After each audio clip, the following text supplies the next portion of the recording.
بسم الله الرحمن الرحيم নবী মুহাম্মদ সাল্লাল্লাহু আলাইহি সাল্লাম বলছেন, সাল্লু কামা রাআইতুমুনি ওয়াসাল্লি। নবী মুহাম্মদ সাল্লাল্লাহু আলাইহি সাল্লাম মদিনার মসজিদে ভাষণ দিলেন, আমাকে যেভাবে সালাত পড়তে দেখেছো তোমরা ঠিক তেমনিভাবেই সালাত আদায় করো। কে বলছেন? নবী মুহাম্মদ সাল্লাল্লাহু আলাইহি সাল্লাম বলছেন, আমার মতন তোমরা সালাত আদায় করো। তো নবীর মতো যদি সালাত আদায় করতে যাই, তাহলে নবী মুহাম্মদ সাল্লাল্লাহু আলাইহি সাল্লাম সাহাবীদের মারফতে, সাহাবীদের মাধ্যমে আমাদের কাছে কি ছেড়ে গিয়েছেন। অতএব আমরা আজকের দিনে কিতাব রিসার্চ করি কীভাবে কী পাচ্ছি। সাল্লু কামা রাআইতুমুনি উসাল্লি এর ব্যাখ্যাটা কী, আসলে এটার মানাটা কি বলছিল নবী মুহাম্মদ সাল্লাল্লাহু আলাইহি সাল্লাম, যে আমি যেভাবে সালাত আদায় করি ঠিক তোমরাও তেমনিভাবেই সালাত আদায় করো। তো আসুন তো দেখি আমাদের সালাত নবীর মতো হয়নি কি, একটু বোঝার চেষ্টা করি। অসংখ্য মহিলা মানুষ আছে হিরস্ত্র প্রাণীর মতো শুয়ে পড়ে, হিরস্ত্র প্রাণীর মতো শুয়ে পড়ে তারা সালাতে। নবী মুহাম্মদ সাল্লাল্লাহু আলাইহি সাল্লাম সালাতে তিনটি কাজ নিষেধ করেছেন, সহিহ মুসলিমের হাদিস। এক, তোমরা হিরস্ত্র প্রাণীর মতো শুইয়া পড়ো না। দুই, তোমরা কাকের মতো ঠুকুর দিও না। তিন, তোমরা জায়গা বাছাই করো না। কি বুঝলেন? এক, তোমরা হিরস্ত্র প্রাণীর মতো শরীরটাকে জমিনে সিজদায় রত অবস্থায় বিছিয়ে দিও না। দুই, যে তোমরা কাকের মতো ঠুকুর দিও না, খুব দ্রুত স্পিডে সালাত পড়ো না। তিন নম্বর, জায়গাকে নির্ধারিত করে নিও না, ফিক্স করে নিও না যে একই জায়গায় আমি সালাত পড়ব। নবী মুহাম্মদ সাল্লাল্লাহু আলাইহি সাল্লাম এই কথা জোরালোভাবে নিষেধ করেছেন। হাদিসটি সহিহ মুসলিমে বিদ্যমান রয়েছে। আজ থেকে ১৫০০ বছর আগেই নবী মুহাম্মদ সাল্লাল্লাহু আলাইহি সাল্লাম এই কথা বলে গিয়েছেন। তো তাহলে নবী বললেন হিরস্ত্র প্রাণীর মতো শুইয়া পড়ো না, তাহলে আমরা যখন সালাতে যাই তখন আমাদের হাত অনেকের কোনি পর্যন্ত জমিনে বিছিয়ে দেই। এর মাঝখানে কিছু পুরুষও আছে, শুধু মহিলাকে বললে হবে না, এই পুরুষও আছে।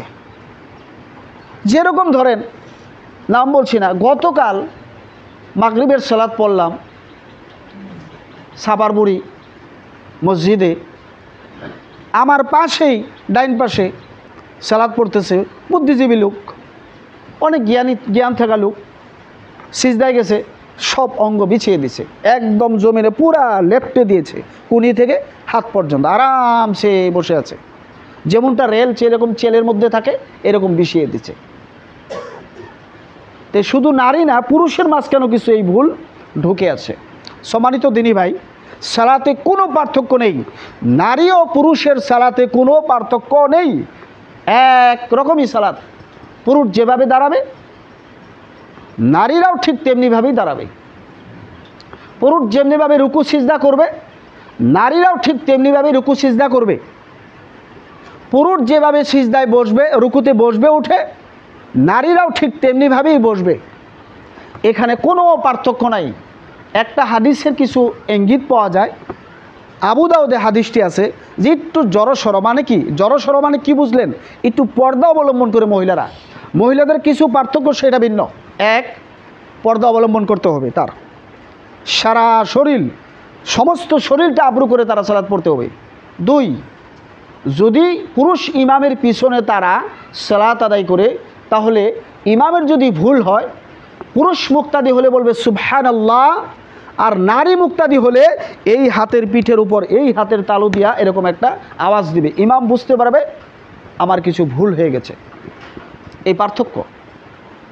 আরেকটা জায়গায় পার্থক্য হলো, নারী যদি ইমামতি করে কাতারের মাঝখানেই থাকবে, পুরুষ যেরকম সম্মুখে দাঁড়ায় তারা সম্মুখে দাঁড়াইতে পারবে না, কাতারের মাঝেই থাকতে হবে। কথা কি বুঝতে পারছেন? আরেকটা পার্থক্য হলো, নারী যদি পুরুষের সাথে জামাতের সহিত সালাত আদায় করছে, তাদের পিছনের কাতার অতএব উপরতলা, সম্মুখে নয়। এগুলো কিছুমান বৈশিষ্ট্যগত কিছু পার্থক্য আছে, যেটার সাথে পুরুষের সাথে একটু আলাদা। যেমন ধরেন, আমরা কিভাবে কাপড় পিনছি, মহিলারা এইভাবে সালাত পড়লে সালাত হবে না, জেলবা তার চাদর লাগবে, উপরে লাগবেই চাদর, শরীরটা কমপ্লিট, চুলটা একদম এই জুলফি পর্যন্ত, থুতনি জুলফি পর্যন্ত কপাল সম্পূর্ণটা বেঁধে ফেলতে হবে। একটা চুল যদি জুলফি দিয়ে কোনো নারীর, একটা চুল, আল্লাহর কসম, একটা চুল যদি কোনো নারীর জুলফু দিয়ে দেখা যায়, আল্লাহর কসম তার সালাত হবে না। একটা নারী যদি অন্ধকার গভীরে কুয়ার ভিতরে যে একা সালাত আদায় করে, স্বামীও দেখছে না, ছেলেও দেখছে না, কেউ দেখছে না, শুধু আল্লাহ দেখছে, তারপরেও তার পর্দা ঠিক নেই, তারপরেও তার সালাত হবে না। যদি কুয়ার ভিতরে উপরে ঢাকনি দিয়েও সালাত পরে সালাত হবে না, আল্লাহর কসম সালাত হবে না। কেন হবে না জানেন? পর্দার খিলাপ করেছে। কুয়ার ভিতরে থেকেও যদি পর্দার খিলাপ করে সালাত আদায় করে, প্রশ্ন আসতে পারে, কই ইমাম সাহেব, ওখানে তো কেউ নেই, শুধু তো আল্লাহ দেখছে, যার জন্য সালাত আদায় করছি তিনি দেখছেন।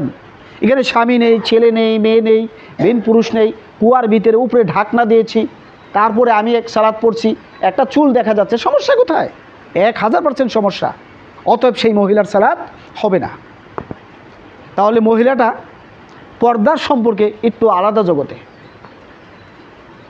মহিলাদের পর্দাটা একটু আলাদা, সেই জন্যই এতটুকু পার্থক্য যে তারা পর্দা অবলম্বন করে সর্ব অঙ্গ ঢেকে তারা সালাত আদায় করবে।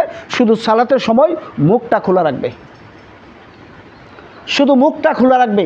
অতএব হাতের কবজি এই পর্যন্ত খোলা রাখতে পারে, ঢেকে রাখা উত্তম, বা পায়ের পাতা বরাবর পর্যন্ত তার কাপড় থাকবে, উপরে একটা জেলবা থাকবে, লুজ কাপড় থাকবে, সেলোয়ার কামিজ হোক মেক্সি, তার উপরে ভুরকা, অথব তার উপরে একটা জেলবা লাগবে মহিলাদের।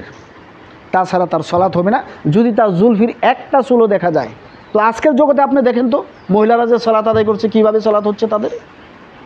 এখানে দেখা যাচ্ছে, এখানে দেখা যাচ্ছে, এদিকে দেখা যায়, এদিকে দেখা যায়, এখানেও ফুটবলের জায়গা থাকে, এখানে ফুটবল খেলার জায়গা থাকে, মাথার কাপড় কোথায় পড়ে যাচ্ছে, সিজদা দিচ্ছে, চুল খুলে গেছে, কীভাবে সালাত হবে তার? সম্মানিত দিনী ভাই, তাহলে মহিলাদের পর্দা সম্পর্কে, কাতার সম্পর্কে, কাতারের মাঝখানে দাঁড়াওয়ার সম্পর্কে একটু আলাদা। আর বাকি যত উঠা, বসা, রুকু করা, সিজদা করা, দাইন করা, ঠিক আছে, তারপরে শেষ বৈঠক, মাঝখানে বৈঠক, যত কিছু আছে সব একই, কোনো পার্থক্য নাই। সেই জন্যই নবী মুহাম্মদ সাল্লাল্লাহু আলাইহি সাল্লাম বলছেন, সাল্লু কামা রাআইতুমুনি উসাল্লি, যেভাবে আমাকে সালাত পড়তে দেখেছো তোমরা, ঠিক তেমনিভাবেই তোমরা সালাত আদায় করো। তো আসুন তো দেখি আপনার দাঁড়ানো হয় নাকি আমাদের। এই যে সালাতে যে আপনি দাঁড়ান, আমাদের হাদিসটায় আছে যে পাওয়ে পাও মিশাইলে তার জন্য জান্নাতে একটি ঘর নির্মাণ করা হবে, ঠিক হাদিস সহিহ। তো আপনি মিশাইলেন, কাতার তো সোজা করলেন না। কি ভাই, কাতার সোজা করা লাগবে না? ঘরের খুঁটা দিবেন, 500 টাকা 600 টাকা হাজিরা দিয়ে, একটু উদাহরণ দিলে বুঝবেন। কামলা নিলেন, চৌহদি করেন না ভাই আপনারা? করেন তো। চৌহদি করার সময় একটা রশি থাকে, একটা রশি দেন। তো রশি কেন দিচ্ছেন? যেন সোজা হয়, তাই তো?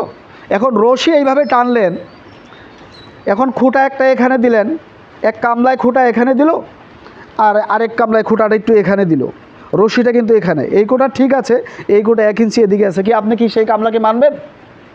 মানবেন? কেন মানবেন না? মানার তো প্রয়োজন ছিল, দরকার ছিল। যদি আপনি আপনার ঘরটায় যদি 1 ইঞ্চি ডিফারেন্স হইলে যদি আপনি সেই কামলা নিতে না চান, কামলা আপনার ভালো লাগে না, যেটা আল্লাহর বিধান, আল্লাহর হুকুম, যেটা প্রথম আপনাকে গ্রেপ্তার করবে কিয়ামতের মাঠে, সেইটা আপনার সোজা করতে হবে না? আসুন, আপনার যে সোজা হয় না আমি আপনাকে প্রমাণ দিই। আচ্ছা, আমার পাওটা খাটো, আপনার পাও লম্বা, আপনার 6 ফুট 6.5 ফুট উঁচা, আমি 5 ফুট 2-3 ইঞ্চি। তো আপনার পাও আমার পাও কি এক হবে? হবে কোনো দিন? এটা কি জগতে হয়ে থাকে? অবশ্যই আমার পাওটা খাটো হবে, আপনার পাও লম্বা হবে। আচ্ছা, আপনার পাও লম্বা পাওয়ার সাথে আমার খাটো পাও আঙ্গুল মিলাইলাম, আপনার খাটো পাও আমার খাটো পাওয়ার সাথে আপনার লম্বা পাওয়ার আঙ্গুল মিলাইলাম, কি ভাই কাতার সোজা হবে? হবে না। কেন হবে না কোন তো? এই গোড়ালিটা মিলান নাই আপনি। গোড়ালি মিললে কাতার সোজা হবে। কাতার সোজা গোড়ালি দিয়ে করতে হবে। আঙুলের কেনি আঙ্গেল মিলে কিয়ামত পর্যন্ত যদি আপনি হাতটি মেরে থাকেন, কাতার সোজা হবে না। ইয়াউমাল কিয়ামা, কিয়ামত পর্যন্ত আপনার কাতার সোজা হবে না, যতক্ষণ না পর্যন্ত এক ভাইয়ের গোড়ালি আরেক ভাইয়ের গোড়ালির সাথে এইভাবে না মিলে। আমার পাও খাটো, আপনার পাও দিগলা, তো আমি আঙ্গুল মিলাইছি সম্মুখে, তো আমার পাওটা এখানে আসবে না ভাই? হবে না খাটা? একটু রিসার্চ করেন, হবে না? নাই এখনই দেখবেন আপনি এরকম হয়ে যাবে। তো রশি তো এদিক দিয়ে টানছেন নাকি? তো রশি এদিক দিয়ে টানলেন, তো আমার তো পাও সম্মুখে এসে গেল 1 ইঞ্চি, রশি তো এখানে, এটা ঠিক আছে, আমি তো এসে গেলাম আগে, কাতার সোজা হইল কি? কাতার সোজা হইল? সোজা হইল না। তাহলে আজকের থেকে ইনশাল্লাহ এটা ফিক্স করেন প্রথম, যে আমরা কি করব, কাতার সোজা করার সময় সর্বপ্রথম আমরা কি করব, এই এক ভাইয়ের গোড়ালি আরেক ভাইয়ের গোড়ালি মিলাবো, স্ট্রাকচারের সাথে মিলিয়ে নিব। এক ভাইয়ের বাহু যেটা কাঁধে কাঁধ আরেক ভাইয়ের কাঁধের সাথে আমরা মিলিয়ে নিব। আর একটা কথা লক্ষ্য করবেন, 2 পায়ের মাঝখানে বেশি বহল রাখবেন না, যেন আপনার আরেক ভাইয়ের সমস্যা হয়। এই বডির সাথে কাঁধের সাথে মিলিয়ে আপনি আপনার ভারসাম্য যেভাবে আপনি রাখতে পারেন, ঠিক তেমনিভাবে আপনি দাঁড়াবেন। এই পায়ের মাঝখানে, 2 পায়ের মাঝখানে যেন বেশি বহল না থাকে। হাদিসটি সহি আবু দাউদে আছে, হাদিস হাসানুন সহি, নবী মুহাম্মদ সাল্লাল্লাহু আলাইহি ওয়াসাল্লামের কথা তিনি বলছেন যে, হাদিসটা আবু দাউদে আছে যে, এক জোড়া জুতা রাখলে, জার্জির জুতা রাখলে যতটুক বহল থাকে মাঝখানে ততটুক বহল রেখে বাকি 2 পাও 2 দিকে ছড়িয়ে দেন। কিন্তু কত লোক দেখা যায় জুতা 3 জোড়া ধরবে। কয় জোড়া ধরবে? 3 জোড়া জুতা ধরবে, 2 জোড়া জুতা ধরবে। তার মানে আলটিমেটলি আপনার এই ভাইয়ের পাও আর এই ভাইয়ের সাহাবীদের পাও কাপড় ছিঁড়ছিল এই জায়গায় আর এই জায়গায়। আচ্ছা, আপনি যদি মাঝখানে ঠ্যাং অনেক বহল করে দাঁড়ান, আপনার কাঁধে কাঁধ লাগবে কোনো ভাইয়ের? কিয়ামত পর্যন্ত চেষ্টা করলেও কাঁধে কাঁধ লাগাইতে পারবেন না। কিয়ামত পর্যন্ত চেষ্টা করলেও এক ভাইয়ের এই ডিমা আরেক ভাইয়ের ডিমার সাথে লাগবে না। সাহাবীদের কাপড় এখানে, অতএব এখানে ছিঁড়ে যেত ঘর্ষণে। তার মানে একদম জড়সড়ো হয়ে দাঁড়াইতো। ওই যে আবু দাউদে আছে জড়সড়ো, এইভাবে তারা দাঁড়াইতো। কথা বুঝতে পারছেন? তো ইনশাল্লাহ আমরা আজকের থেকে কি করব, গোড়ালি মিলাবো। তারপরে সীসা জ্বালা প্রাচীনের মতো 2 ইট যেরকম এভাবে বিছিয়ে দিই সমান করে, অতএব সীসা গলে যেরকম নাকি ফার্মায় ঢেলে দিলে একদম সমানভাবে লেভেল হয়ে যায়, ঠিক সীসা দানা প্রাচীরের মতো আমরা কি করব, 2 ভাইয়ের পাওকে মিশিয়ে নিব আর গোড়ালি মিলিয়ে কাতারটা সোজা করে নিব ইনশাআল্লাহ আজকের থেকে। রাখি তো আল্লাহ সুবহানাহু ওয়া তাআলা আমাদেরকে সঠিকভাবে সালাতে দাঁড়াবার তৌফিক দান করুন। আল্লাহুম্মা আমিন।